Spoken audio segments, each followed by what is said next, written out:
दोस्तों, एक बार की बात है।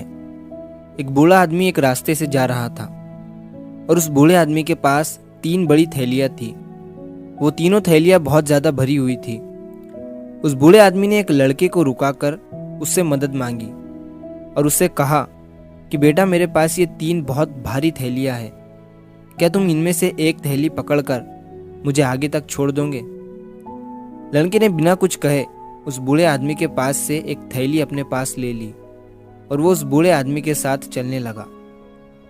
थोड़ी दूर चलने के बाद बूढ़े आदमी ने उस लड़के से कहा, बेटा, क्या तुम मेरे पास से ये एक और थैली ले लोगे? लड़के ने बूढ़े आदमी की तरफ देखा और कहा कि बाबा, आप ऐसा करो, आपके पास की दोनों थैलियां भी मुझे दे दो। बूढ़े आदमी ने उसे दोनों थैलियां देने से मना कर दिया। तभी लड़के ने मुस्कुराते हुए बूढ़े आदमी से कहा कि घबराइए मत, मैं आपकी थैलियां लेकर भागने वाला नहीं हूँ। बूढ़े आदमी ने ये सुनकर उसे अपने पास की एक थैली दे दी और एक थैली अपने पास ही रखी। तभी लड़के ने उस बूढ़े आदमी से कहा कि आखिर ये थैलियां इतनी भारी क्यों है, क्या है इनमें? बूढ़े आदमी ने उस लड़के की तरफ देखकर कहा कि जो 2 थैलियां तुम्हारे पास है, उनमें से एक थैली में चांदी के सिक्के हैं और एक थैली में तांबे के, और ये जो एक थैली मेरे पास है, इस थैली में सोने के सिक्के हैं। लड़का ये सुनकर हैरान हो गया। अब थोड़ी दूर चलने के बाद एक पहाड़ पर चढ़कर उन्हें गांव में जाना था। तभी उस लड़के ने बूढ़े आदमी से कहा कि आप ऐसा करिए कि आपके पास की थैली भी मुझे दे दीजिए और आप आराम से पहाड़ चढ़िए।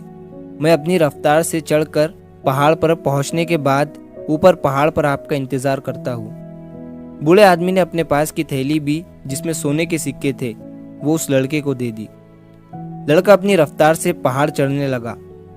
जब लड़का थोड़ा ऊपर चढ़ गया और जब उसने वहां से बूढ़े आदमी को देखा तो उसे वो बूढ़ा आदमी बहुत दूर नजर आ रहा था और तभी उस लड़के की नीयत बदल गई।